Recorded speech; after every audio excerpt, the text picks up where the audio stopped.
y a une phrase de Kissinger, modérément sympathique, plutôt brutale, mais fort intelligent, qui a dit ça l'an dernier, qui rend assez bien compte de la situation dans laquelle on est. Jamais au cours de l'histoire, Dieu, c'est long, puisque l'histoire, on l'explore à peu près, on la connaît, elle est écrite sur à peu près 6000 ans, 6 millénaires. Jamais au cours de l'histoire, une seule génération, la nôtre, n'a eu à faire face à la fois à tant de défis dangereux, sinon mortels, tous différents, mais à la fois.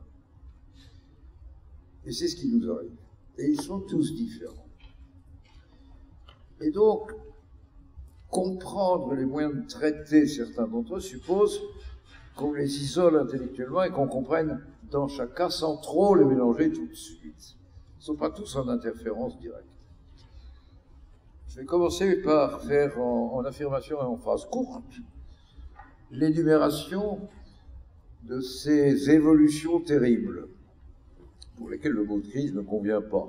Ces évolutions terribles et dangereuses qui nous tombent dessus à la fois et qui sont étrangères les unes aux autres. La première commence avec le chômage, auquel il faut ajouter la précarité d'ailleurs.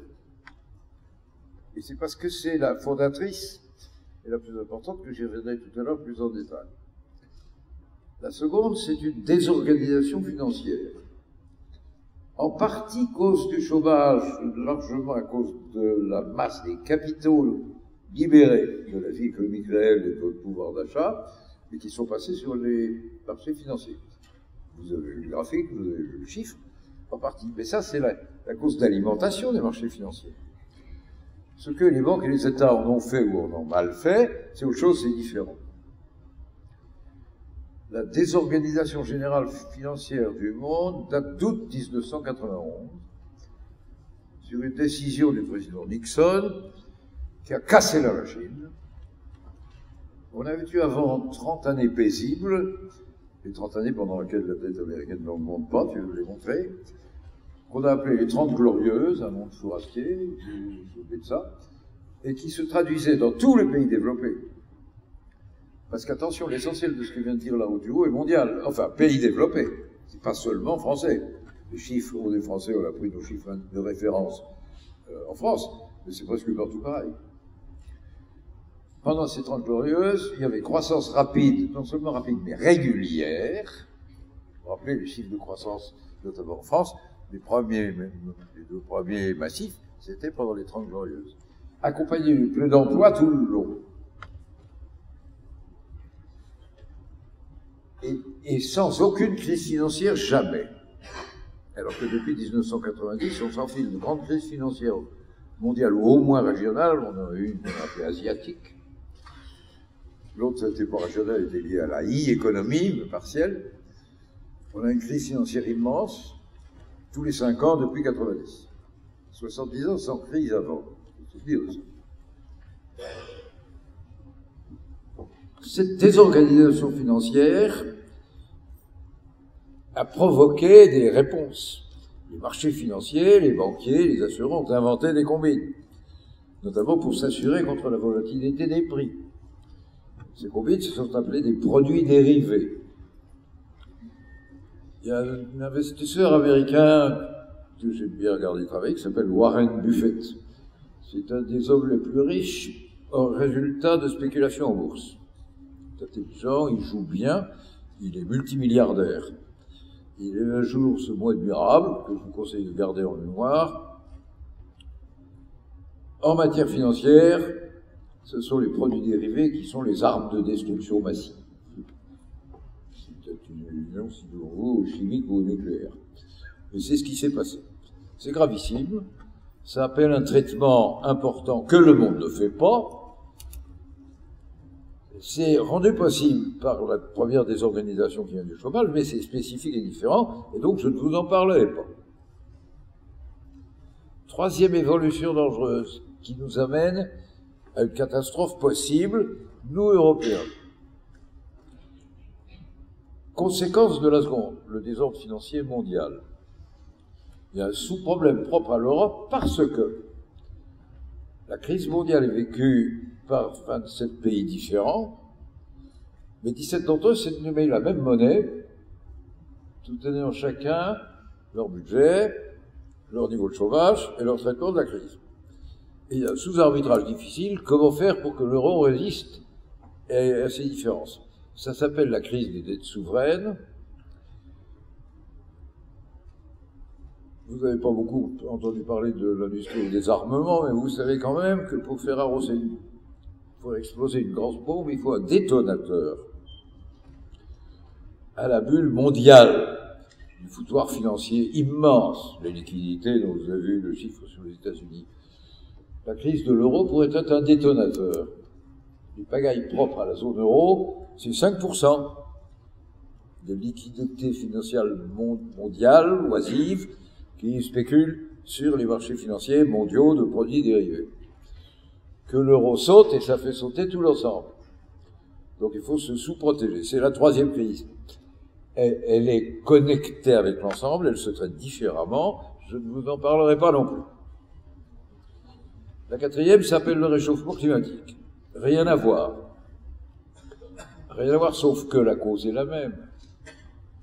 La cause, c'est la frénésie qui, par désir d'argent, s'est emparée du capitalisme.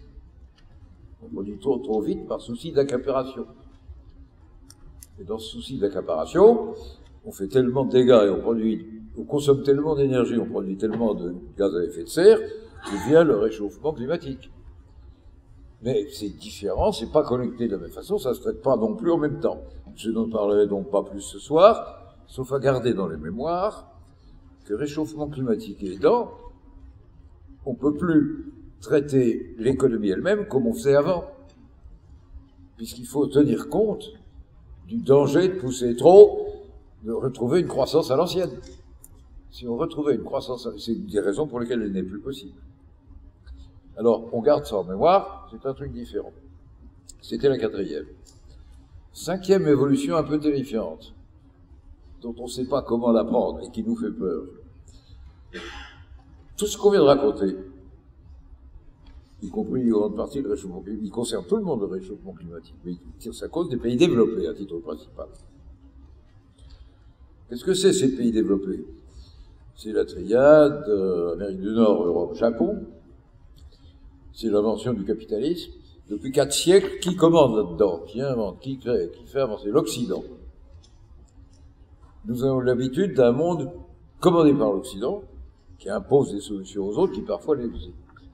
Dans 30 ans, c'est fini. Dans 30 ans, la moitié de la production mondiale, ou un peu plus, sera faite en Asie. Dans 30 ans, si un peu moins, la moitié du commerce mondial aura l'Asie, soit pour émetteurs, soit pour destinataires.